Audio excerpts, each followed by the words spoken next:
Salma, qué gusto saludarte y darte la bienvenida. Y déjame rápidamente presentarte. Nos acompaña Salma Jalife, ella es CEO del Centro México Digital. Y la realidad es que quienes atienden temas de tecnología, telecomunicaciones y gobierno, no tenemos mucho que presentar de Salma. La conocemos, la respetamos y la admiramos muchísimo. Gracias, buenos días. ¿Cómo estás, Salma?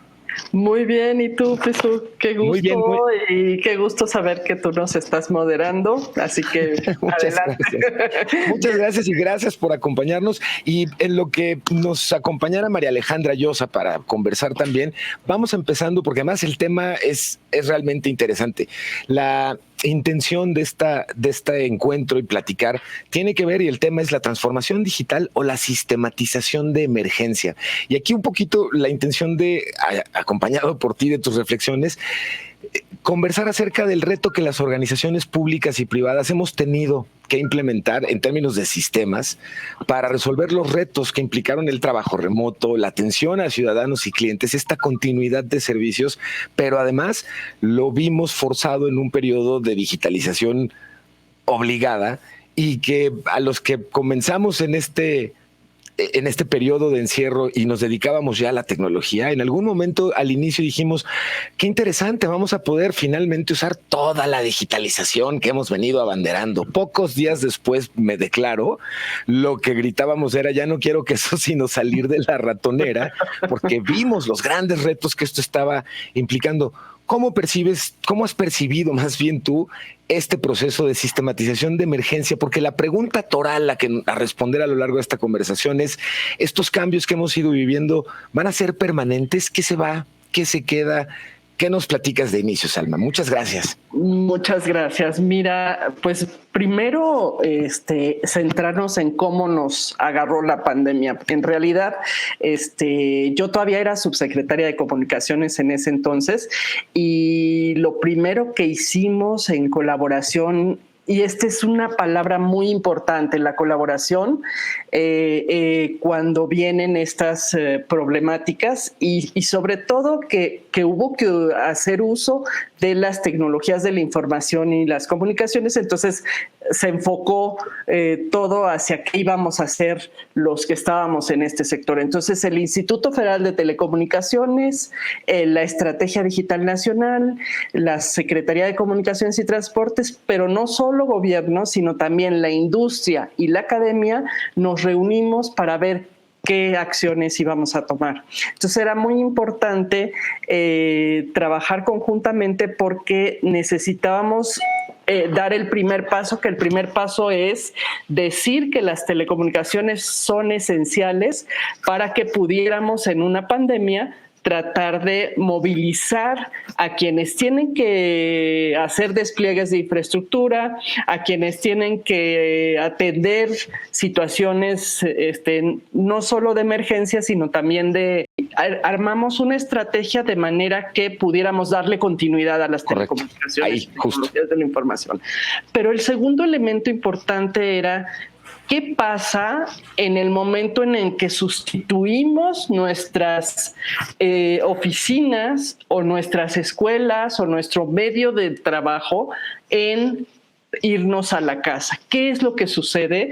Pues que no estábamos preparados para atender situación de ciberseguridad y de las condiciones, por ejemplo, de conectividad. ¿Qué tanta conectividad teníamos en nuestros hogares? ¿Qué tantos dispositivos disponibles para cada uno de los miembros de familia?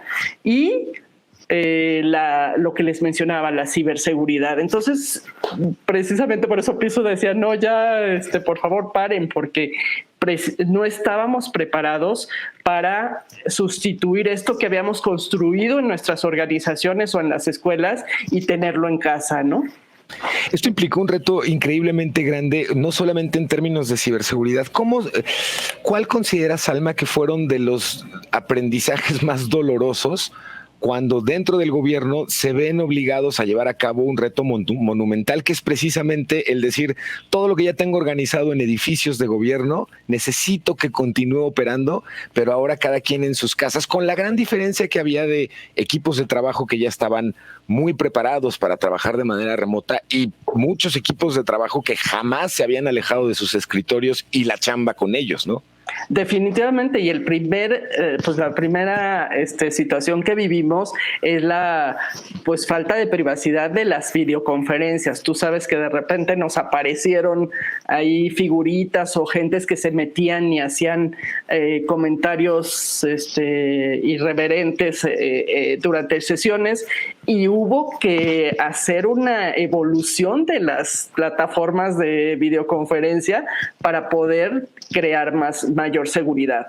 Otro elemento es cómo transportas toda la información que tienes en ciertos recursos que originalmente están destinados a que los consultes localmente, para que lo hagas remotamente. Ese es otro aspecto que hubo que cambiar, y la gente pues educarse a respaldar sus computadoras, a hacer un uso adecuado de los tiempos, porque ya se nos saturaban las reuniones y no había espacios de descanso.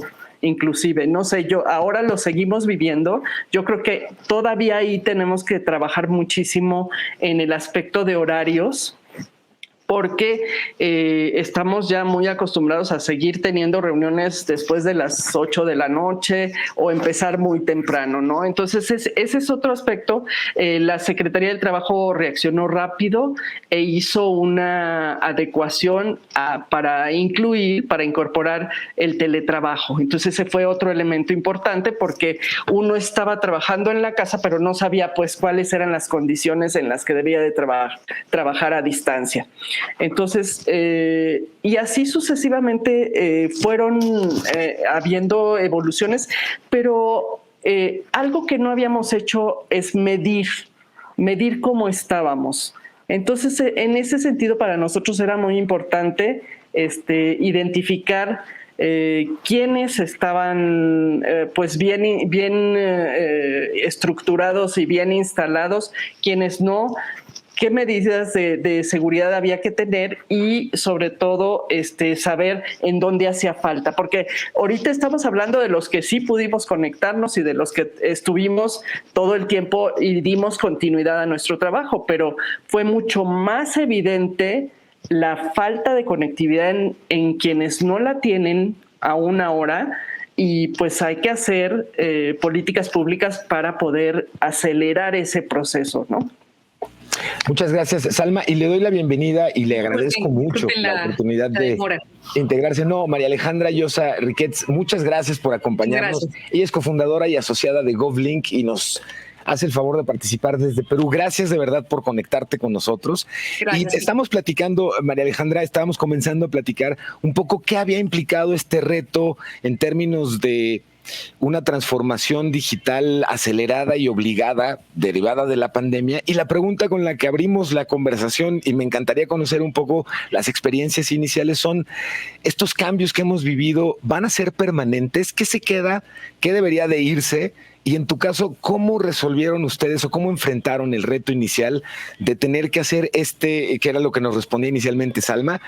¿Qué implicó para ustedes este reto de organizaciones e instituciones que ya en edificios estaban funcionando y operando de manera, digamos, relativamente armónica? El reto que implicó el de un día para otro decirle a muchas oficinas, pues te vas a tu casa a trabajar, cuando muchas de estas oficinas jamás se habían separado de sus escritorios, y teníamos del otro lado parte de nuestra organización que ya tenía un proceso de transformación digital más avanzado y que les costó mucho menos trabajo. ¿Cómo lo vivieron ustedes, María Alejandra? Bueno, ante todo, muchas gracias por la invitación. Disculpen la demora, pero esto de la conexión es algo que nos afecta a todos irremediablemente. Bueno, respecto a eso, nosotros en realidad fue muy duro pasar de un tema presencial a un tema remoto inmediato, sin previa preparación de las áreas con las cuales trabajábamos desde GovLink con algunos gobiernos. Fue muy difícil y hasta ahora es difícil. Si es perdurable, yo creo que sí es irremediable que esto se siga produciendo a un nivel mayor. Vamos a seguir remotos, sí, pero hay algunas cosas que yo quisiera puntualizar desde el punto de vista nuestro como empresa, desde el Perú, y lo que venimos haciendo ahora con los gobiernos. Nos hemos dado cuenta que nada sustituye la presencialidad, ¿no? Es decir, es muy importante que sepamos que, por ejemplo, en las reuniones el cara a cara es muy importante, el tener la opción de poder conversar frente a frente, intercambiar opiniones, es algo que no se sustituye. Sí sabemos y estamos conscientes de que el trabajo remoto es algo que ha llegado para quedarse, pero entendamos que la transformación digital, y yo eso quiero recalcarlo hoy, que me den la oportunidad de hacerlo, es un proceso continuo, de mejora continua, de todo el tiempo estar viendo qué podemos mejorar. La gente se acerca a nosotros y nos dice, los gobiernos, sobre todo municipales, nos dicen, bueno, ¿en cuántos meses nos hacen la transformación digital? ¿En cuántos meses vamos a estar listos para decir que estamos transformados digitalmente? Y la transformación, sí. La palabra transformación amerita un cambio absoluto. Y o sea, lo que deben entender los gobiernos es que ese cambio es paulatino y es constante. Entonces, yo creo que viene para quedarse el tema del trabajo remoto, sincrónico y asincrónico. ¿Qué digamos que no debe pasar, que no debe dejarse de lado lo presencial? Porque vengo escuchando desde hace días a gente decir que ya para qué ir a las oficinas a trabajar, que ya el contacto remoto es lo único que se necesita, cuando eso no puede ser. O sea, no dejemos de tomar en cuenta que debemos estar también presencialmente y volver a ese contacto, retomar ese contacto presencial, ¿no? Eso es desde la opinión, desde la humilde opinión nuestra del trabajo que venimos haciendo con los gobiernos municipales, es lo que yo puedo aportar en la mesa hoy, ¿no? La transformación digital es un proceso, no es de un día para el otro, y es un cambio que debe mantenerse continuo, es algo que debe mantenerse vivo, constante, digamos, alimentarse todo el tiempo, ¿no? Que me encanta cómo lo planteas, porque un poquito nos ayudas a entender que este proceso de transformación digital, no inició, por supuesto, con la pandemia. La transformación digital es una tendencia que hemos venido viviendo ya de hace tiempo. Sin embargo, en efecto, me encanta tu señalamiento de decir, pareciera ser que junto con la pandemia y el encierro, el concepto de transformación digital se ha percibido como muy equivalente a te pones o no te pones mascarilla para salir a la calle, ¿no? Voy a la calle, me pongo la mascarilla, ya estoy listo. El proceso de transformación digital no es justo tal como tú lo estás planteando, que se percibe equivocadamente como de, bueno, a ver, ¿dónde está la transformación digital? ¿Cuánto cuesta la licencia? Me la pongo y ya estamos listos. Ay, qué suerca la bala, ¿no? De lo que, Salma, María Alejandra, de las cosas que ustedes vieron llegar con la transformación digital, ¿qué consideran que ha sido uno de los grandes aportes, independientemente, por supuesto, o adicional al que el gobierno, por primera vez en su historia, en muchos países del mundo, se vio obligado a colaborar y a laborar en esquemas en los que las empresas venían haciendo ejercicios, venían intentando, pero lo venían todavía viendo con reticencia? El gobierno, al mismo tiempo que todos, ha probado, digamos, las mieles del proceso de transformación digital y ha probado también la parte que ha sido complicada. Me encanta que comentaste algo espectacular. En este proceso de transformación digital, si hay un ente o una organización que no puede declarar todo para siempre remoto, digital y no presencial, es el gobierno. Nuestro contacto ciudadano con el gobierno tiene mucho que ver en el encuentro, en las caras, en el servicio que el gobierno nos da, no solamente a través de un sistema. ¿Cómo percibes tú estos retos, Salma? ¿Qué te gusta mucho de lo que llegó en términos de emergencia y qué definitivamente ni en emergencia has podido comprar? Bueno, mira, Sí ha mejorado el gobierno en su respuesta a atención a trámites, por ejemplo. Al principio fue muy lento, al principio se cerró todo, inclusive los juzgados y todo, entonces era complejo pues hacer procedimientos legales en todos lados, pero en la medida que hemos estado avanzando en esta en este encierro, como que se dinamizó la parte de atención en línea a la ciudadanía y a las empresas.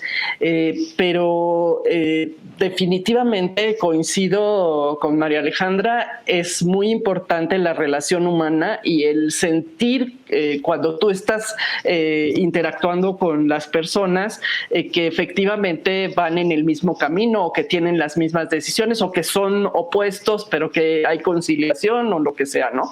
Pero aquí lo importante fue que hubo conciencia, si bien teníamos conciencia, yo que provengo de un sector de comunicaciones, pero los otros sectores que no eran del sector comunicaciones, hubo conciencia común en el gobierno, tanto en el gobierno federal como en los gobiernos estatales y municipales, de que esta transformación digital que tanto venían anunciando los sectores de comunicaciones, pues sí era evidente que era necesaria, ¿no?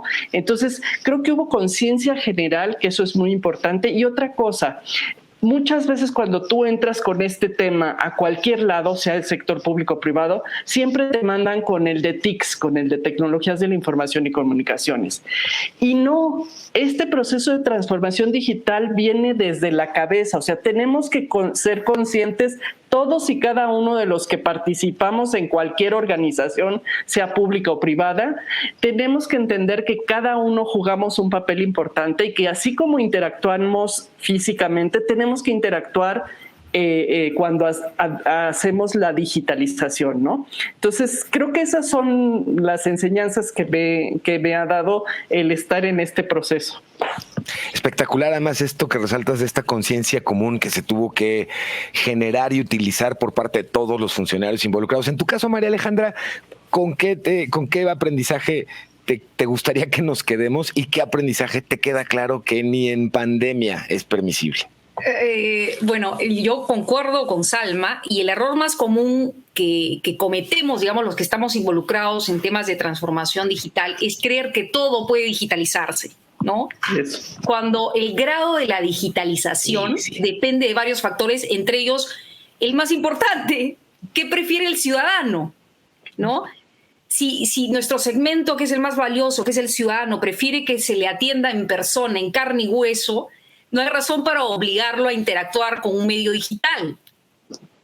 Entonces... correcto, sí. Entonces, digamos, el tema yo creo que va más por el lado de conocer un poco, tratar de ver qué cosa piensa el ciudadano, ¿no?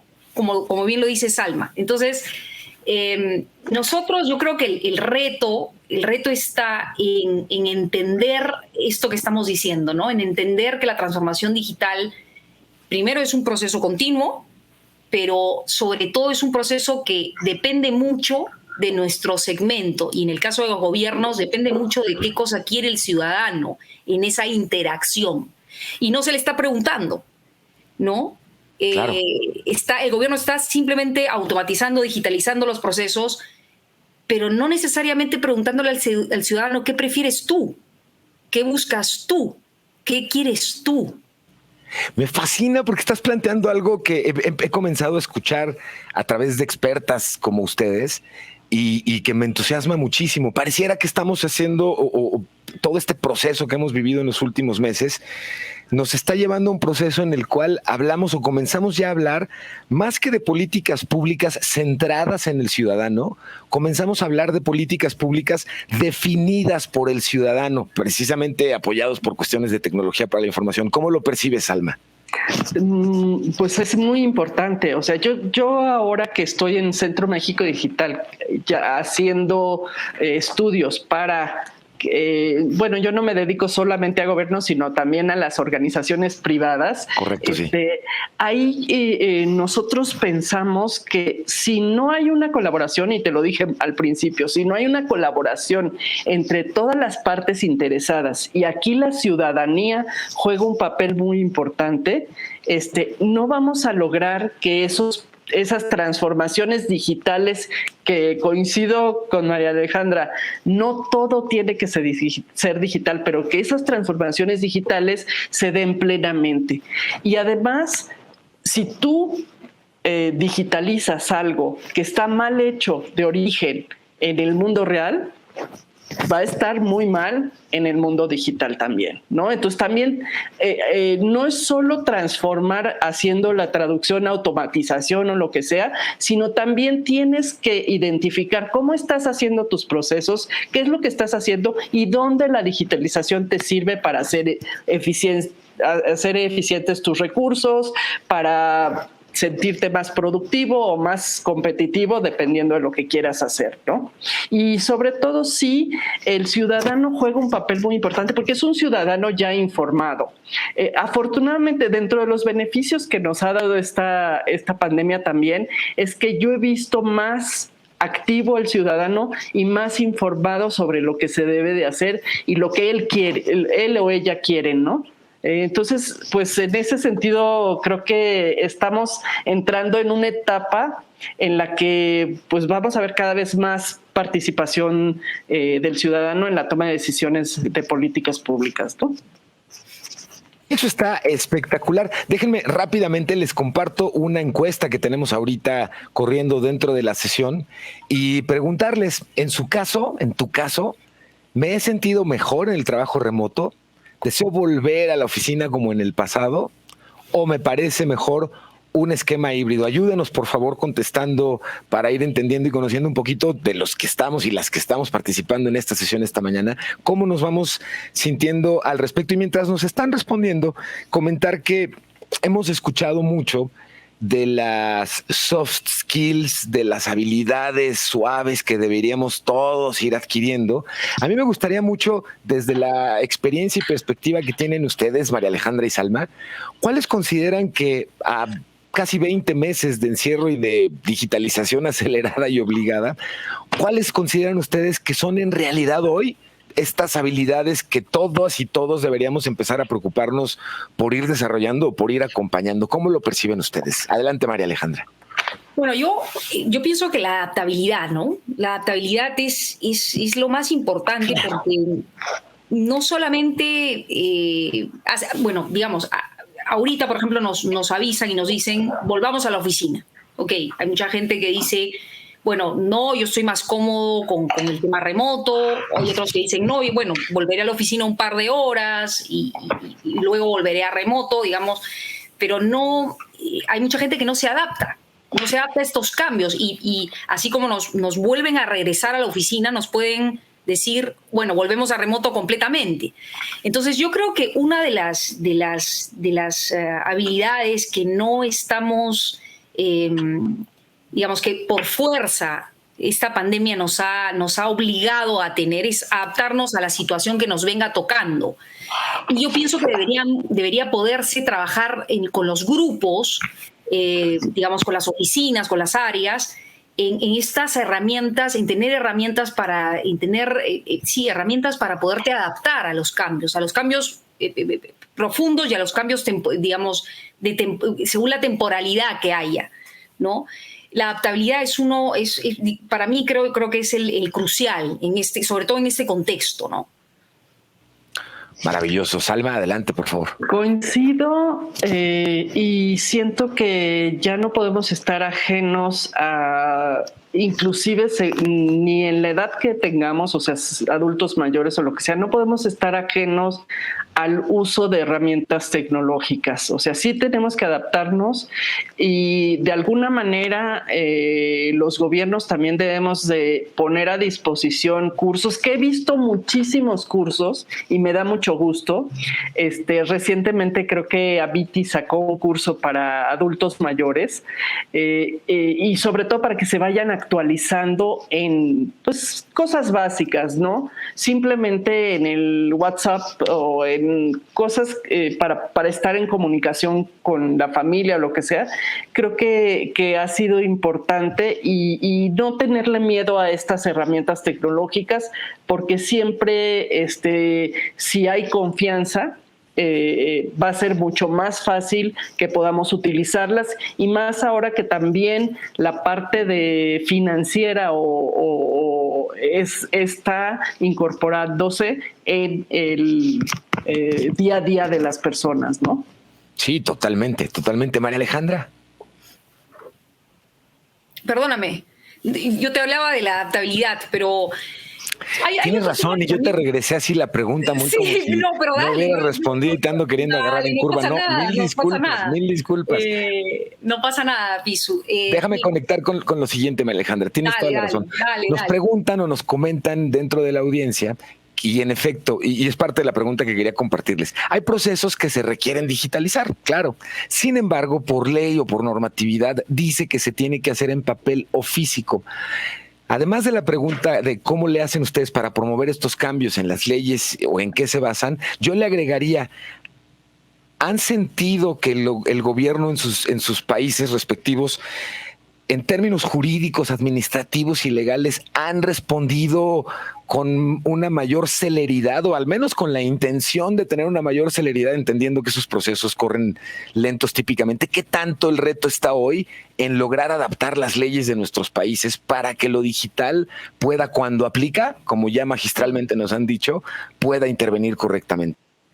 La normativa es algo, bueno, digamos, el corazón de GovLink es este hub y este sandbox regulatorio, ¿no? Nosotros, comúnmente, tradicionalmente, la figura del sandbox es una cosa muy nueva en el mundo y tradicionalmente está dentro de gobierno. ¿Por qué nosotros quisimos traer la figura a GovLink, amarrando con la pregunta de tener este sandbox regulatorio dentro de la iniciativa GovTech que nosotros somos, desde la plataforma que tenemos? Porque justamente este tema que estás trayendo a la mesa es súper importante. No se está adaptando la normativa o la regulación a la velocidad que debería hacerse para poder digitalizar, automatizar, involucrar a las tecnologías dentro de las administraciones. Desde mi perspectiva, no se está haciendo a la velocidad que se debería hacer. Por ende, si nosotros queremos hacer un soft landing de esas tecnologías en los países, llámese México, llámese Perú, llámese Bolivia, llámese Ecuador, queremos traer tecnologías de punta y que el Estado trabaje con esas tecnologías, muchas veces ni siquiera es normativa anacrónica, es decir, que no se adapta a la realidad inmediata, o simplemente no existe la normativa. Por ejemplo, pongo un ejemplo, los drones acuáticos. Si en Iquitos, en Perú, en la selva de Iquitos, nosotros queremos, el Estado quiere implementar drones acuáticos para hacer servicio de traslado de alimentos de un lugar al otro. Bueno, no tenemos aún una normativa específica para eso. Entonces, pueden haber problemas, pueden involucrarse problemas en esos traslados con drones acuáticos, por ejemplo. Por poner cualquier ejemplo, digamos, que tenemos en mente ahorita. Pero como ese hay otros más, ¿no? Drones aéreos, por ejemplo, que pueden transportar carga. Digamos, los países, a mi entender, no se están adaptando de manera tan rápida a los cambios tecnológicos. Cada 8 meses estamos desactualizados, la ley de Moore. Entonces, me parece que debería hacerse un trabajo mucho más rápido, con herramientas o con mecanismos como el sandbox regulatorio, que es un mecanismo que viene implementándose en tema fintech muchísimo y recién está entrando con transversalidades, por ejemplo, a áreas como la agricultura, como la medicina, y los gobiernos, por ejemplo, como Japón, están implementando estos mecanismos como los sandbox para poder correr a la velocidad de la tecnología adaptando la normativa. quería hacer ese comentario respecto al tema normativo de la adaptación de regulación, ¿no? Que no se está dando a la velocidad que se debe, ¿no?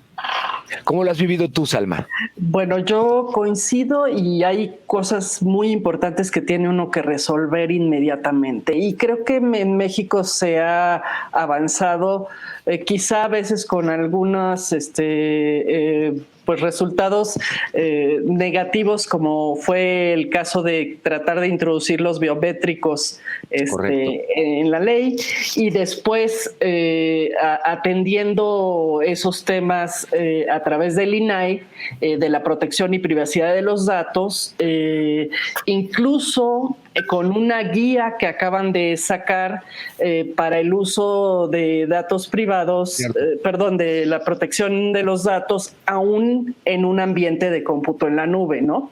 Entonces yo sí creo que como lo dice María Alejandra, siempre vamos a estar atrás, o sea, siempre la parte tecnológica pues va mucho más acelerada con respecto a la parte normativa, pero si utilizamos herramientas como los sandboxes o como algunos otros mecanismos, normas técnicas, normas voluntarias, etcétera, etcétera, que se puedan implementar rápidamente para poder dar cabida a estas tecnologías, pues eso nos va a ayudar. Por ejemplo, el tema de la inteligencia artificial.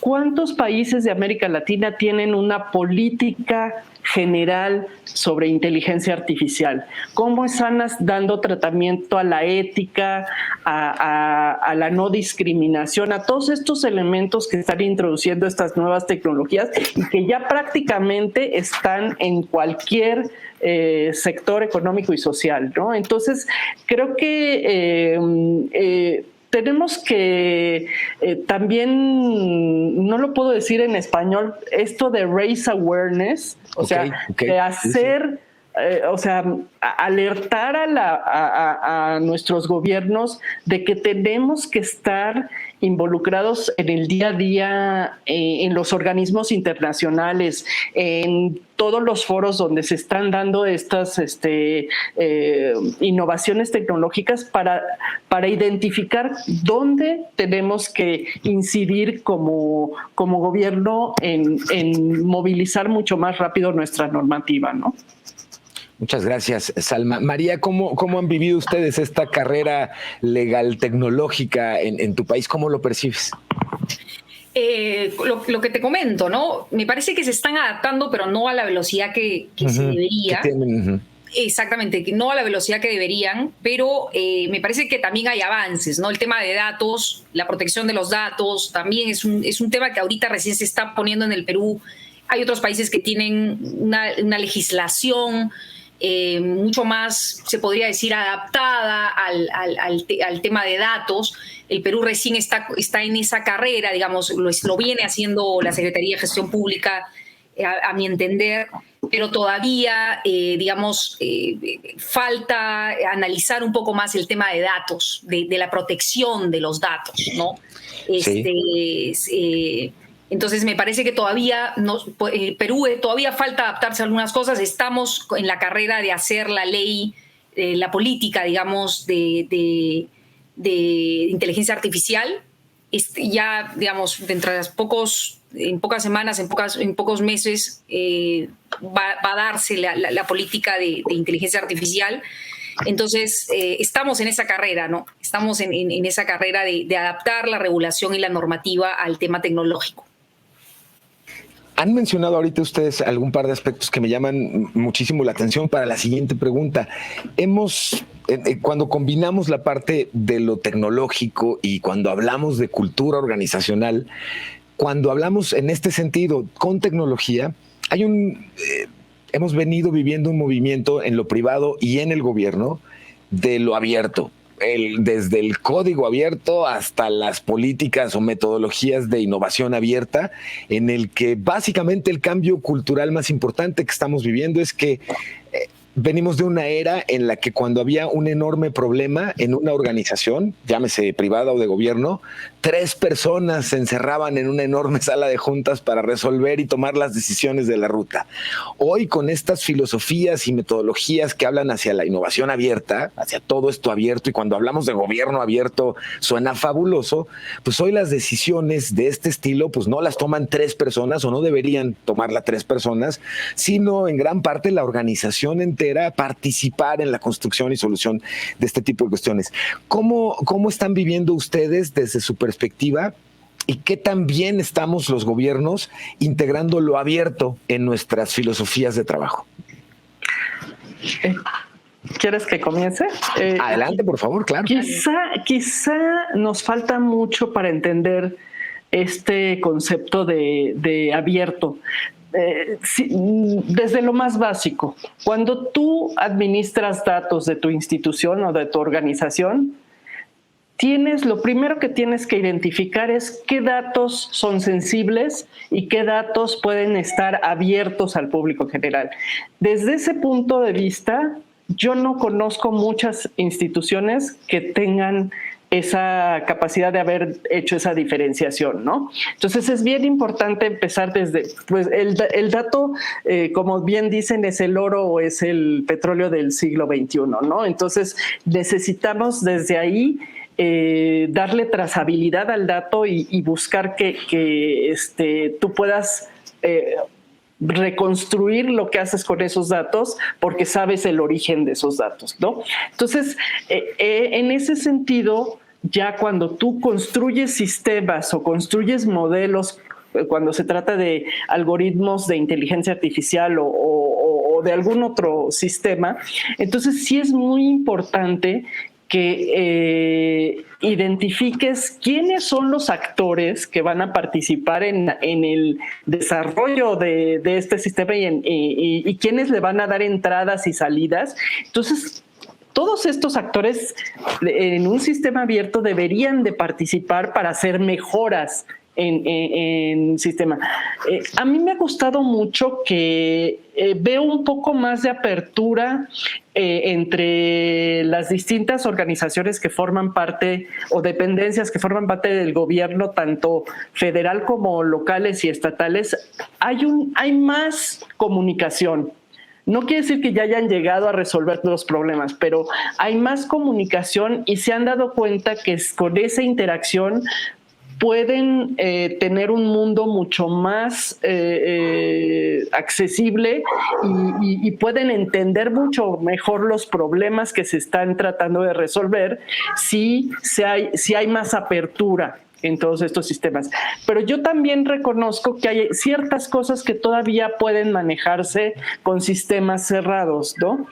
¿Por qué? Porque hablando simplemente de software libre o de desarrollos tecnológicos libres, muchas veces no tienes el soporte técnico detrás que te permite ir evolucionando estos sistemas, y en los sistemas, por ejemplo, licenciados, ya hay toda una fortaleza que te puede permitir avanzar en el sentido que tú quieres avanzar. No sé si me expliqué bien, pero yo creo que hay aquí, así como el híbrido de físico contra virtual, aquí también juega un papel importante, aunque lo abierto debe de ser en mayor medida que lo que está cerrado, ¿no? Malentendido, lo abierto tiene una connotación de cero seguridad, cero control, cero coordinación. Exacto. Que es el que estás tú resaltando y coincido plenamente. María Alejandra, adelante, por favor. Pero, o sea, concuerdo con Salma, pero yo pienso que en nuestros países falta mucho el tema de coordinación, ¿no? De cultura, o sea, de innovación abierta.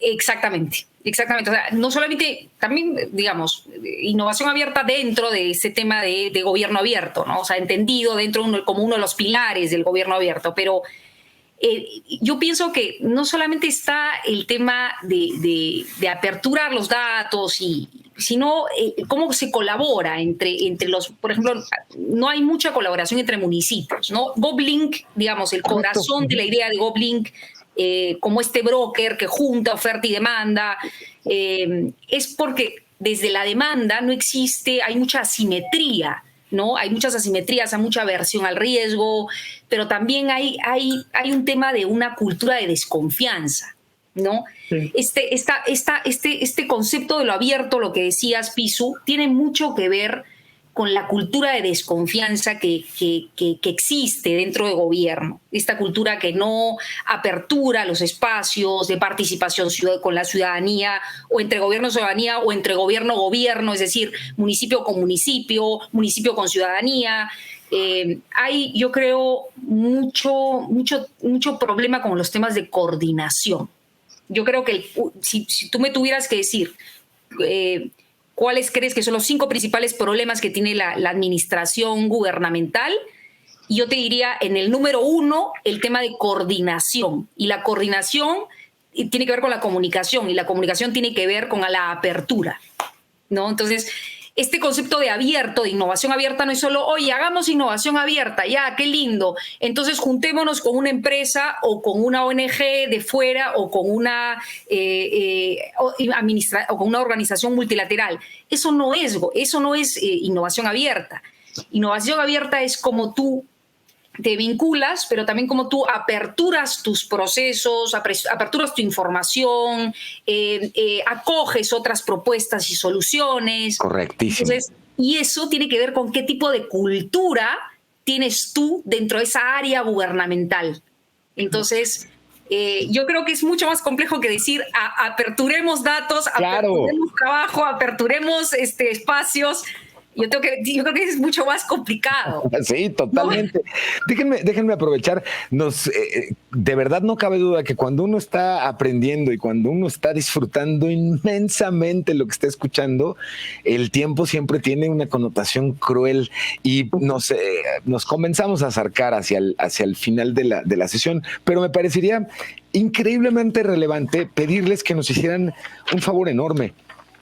Nos han hecho el favor de ir platicando a lo largo de esta conversación de la importancia que tiene desde el tema con el que Salma abrió y que me parece que ha sido la cama conceptual sobre mucho de lo que hemos venido platicando, que es la relevancia de la colaboración, la importancia de la continuidad cuando hablamos de servicios de gobierno y particularmente en casos de emergencia, la privacidad ya no como un commodity, sino como una cuestión obligada en el uso e intercambio de cualquier dato entre gobiernos y entre gobiernos y ciudadanía. Nos has resaltado también, María Alejandra, la importancia que tiene la diferenciación entre lo sincrónico y asincrónico de los servicios de gobierno y cuándo le meto y qué tipo de mano le meto a todos ellos en este énfasis de no todo tiene que ser digital. Sí. Y por más que estemos oyendo transformación digital y la banderita la traigamos todas y todos muy emocionados, si no entendemos que no todo va a ser digital, no lo estamos entendiendo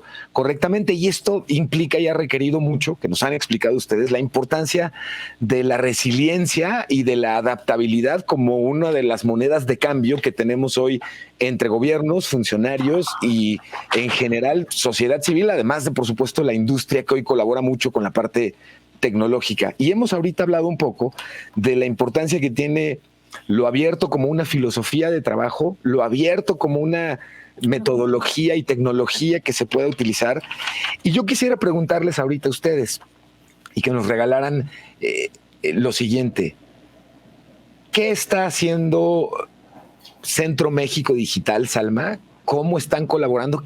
Ayúdanos a conocer un poco mejor al Centro México Digital. Y al mismo tiempo me gustaría preguntarte, ¿cuál es el elefante en la mesa que no estamos comentando? Y que cada que terminas una sesión de estas, tú misma dices, el sope del que nos entrevistó no nos hizo esta pregunta y esto no se está diciendo. Es importante decirlo. Adelante, Salma, por favor. Mira, nosotros vimos que no tenemos conciencia en dónde estamos, o sea, como país, ¿sí? Y que la pandemia nos aceleró esta transformación. Entonces dijimos, ¿qué tenemos que hacer? Tenemos que medir primero. Pero ¿cómo vamos a medir? Midamos por estado. porque ya tenemos muchísimas mediciones a nivel mundial y nacional y todo, pero no hemos medido por estado. Entonces, si nos acabamos de publicar el 30 de septiembre el Índice de Desarrollo Digital Estatal. ¿Qué hicimos? Nos basamos en las metodologías del G20 y de OCDE, y tenemos 3 pilares. Estamos midiendo algo bien interesante. Estamos midiendo la conectividad, que siempre se mide, la infraestructura. Estamos midiendo el uso y usabilidad por parte de la sociedad de las tecnologías de la información y comunicaciones, y estamos midiendo la adopción tecnológica e innovación de las empresas. Pero no lo estamos midiendo así como que a lo loco.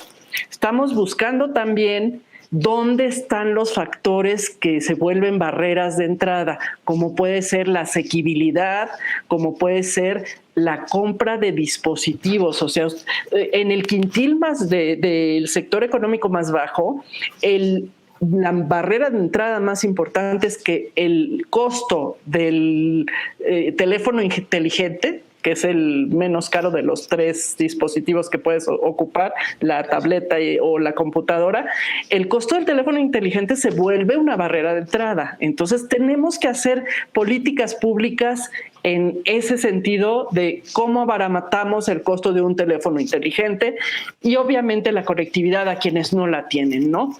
Eso por un lado. Luego, en la usabilidad estamos dándonos cuenta que el uso, hay una brecha de género inclusive en la usabilidad. Entre más va siendo importante la usabilidad como hoja de cálculo, programación y todo, menor es el porcentaje de participación de las mujeres. Entonces tenemos que hacer algo ahí.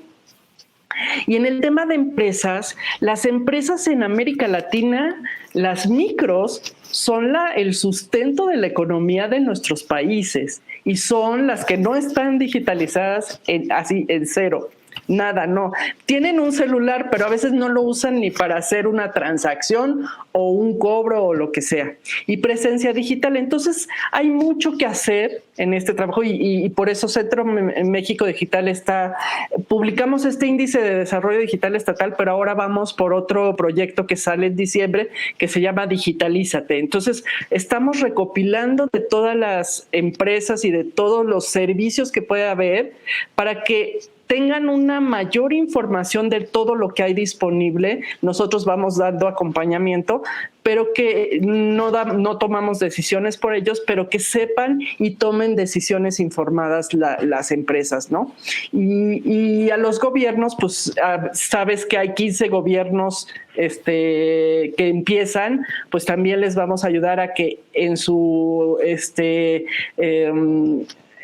programa de desarrollo estatal incluyan o incorporen cuestiones que tengan que ver con telesalud, que tengan que ver con educación y otras cuestiones que son importantes para que la población que no tiene hoy acceso a ciertas cuestiones como hospitales pudiera tener un acercamiento a través de la tecnología a consultas o cualquier otro tipo de servicio. Me dices, ¿qué es lo que no hemos dicho? ¿Qué es lo que no...? Quizá yo te diría, como país, ¿en dónde debemos invertir? O sea, nunca se habla de las inversiones, siempre se habla de que es muy bonito digitalizar y todo, pero ¿de dónde debe de salir el dinero? Ustedes saben que en México se eliminaron la mayoría de los fideicomisos por parte del gobierno, entonces que ya es muy difícil que el gobierno financie ciertas cosas. Yo creo que el papel, y por ahí veía una pregunta que decía, ¿cómo se debe de redefinir el gobierno? Yo creo que ya no es el único actor que debe de participar en la toma de decisiones, ya colectivamente, entre industria, academia, sociedad civil, ciudadanía y gobiernos de los 3 niveles, debemos de tomar las decisiones de qué rumbo queremos como país, qué rumbo queremos como ciudadanos. Ese sería mi mensaje, Piso. Qué lujo conversar con ustedes y escucharlas. María Alejandra, adelante, por favor.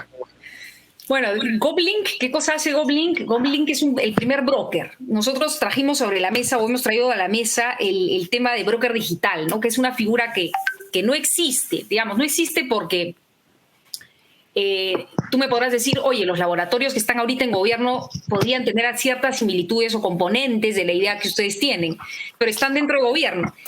Lo que nosotros proponemos desde GovLink es que la tecnología es este bien vivo y también servicio misional, y ya lo he explicado un montón de veces porque es un bien vivo porque necesita un continuo soporte, actualización, incluso hasta cambios dentro de la tecnología, pero también es un servicio misional porque la misión de ese servicio es transformar el Estado, mejorar, modernizar el Estado. Entonces, en esa suerte de híbrido que es la tecnología complejo, este ítem rubro tan complejo, necesita una tratativa especial. Y ahorita mucha gente me podría decir, oye, pero los estados tienen sus áreas de TI y son muy especializadas. Sí, pero sería ideal que el gobierno tenga estos brokers, GovTech, brokers especializados en tecnología, como lo son, por ejemplo, los brokers de seguros, de la misma manera.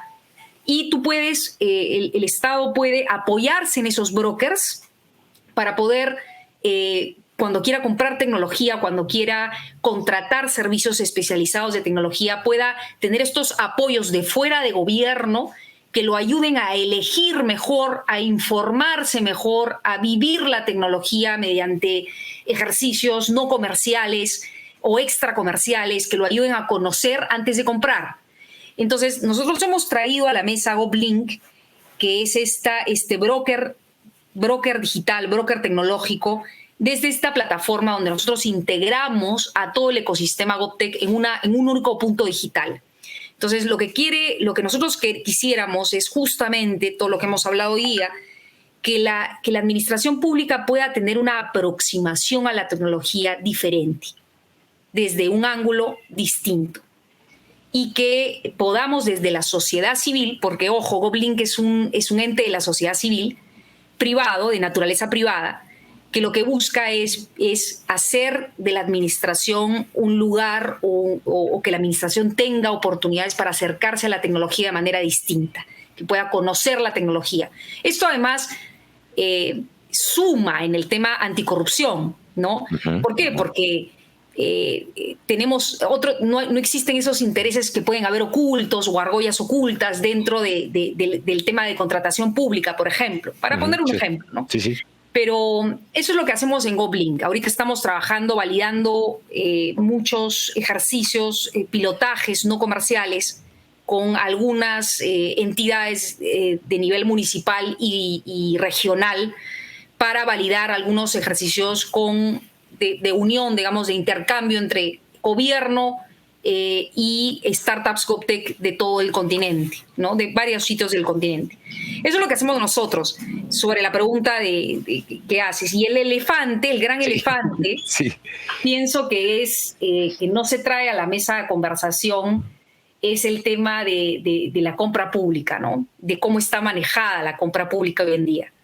Yo creo que ya los estoy aburriendo con el tema de compra pública porque en todos los paneles saco el tema de compra pública y me quieren matar, pero yo creo que es el gran elefante porque mucho se habla de tecnología, mucho se habla de sí, el Estado debe modernizarse, debe transformarse, y cuando les habla sobre la normativa o políticas en el tema de contratación, los grillos. Es como ese meme que hablemos y hay mucho público. Después la toma es cero y los grillos. Entonces, un poquito deberíamos, creo yo, considerar el tema de hablar de compra pública en serio. Compra pública de innovación. De hecho, me das de tecnología e innovación para hacerte una invitación y a Salma hacerles una invitación a las dos para poder reunirnos nuevamente y hablar de ello, justamente cómo hoy el gobierno debe adquirir proyectos de tecnología o de innovación y cómo debe cambiar esta política que durante años hemos vivido de tienes este proyectazo armado por funcionarias y por funcionarios ultra comprometidos que termina el gobierno comprando los productos más baratos y que más se acercaron a eso que estabas tú pidiendo, cuando la realidad es que debería ir en muchísimos otros sentidos que tendremos seguramente oportunidad de conversar. Y han escuchado ustedes las opiniones que nos han y el conocimiento que nos han hecho el favor de compartirnos María Alejandra Llosa Riquets. Ella es associate y cofundadora de GovLink en Perú. GovLink, el primer broker digital y marketplace GovTech de Iberoamérica. Vale mucho la pena además tenerlo esto en consideración porque unen la oferta de startups de GovTech con la demanda desatendida de gobiernos, empresas, Venture Capital y otros inversionistas, y todo centralizado en una sola plataforma digital. Pueden ustedes conocer más acerca de la organización en el sitio govlink.pe, y los invito a que definitivamente las conozcan y se acerquen a ellas. Y por otro lado, el gusto de saludar y escuchar y aprender, como siempre, de Salma Jalife. Ella es CEO del Centro México Digital. Pueden visitar el sitio centromexico.digital para conocerlo completamente, pero me encanta y me quedo con esta reflexión que ellos hacen en el sentido de la importancia que tiene la digitalización como un proceso que está cambiando la forma de vivir, de trabajar, de relacionarnos a través de un internet que debe ser ubicuo y móvil, de sensores que son más pequeños y potentes y baratos, e inteligencia artificial que está basada en el aprendizaje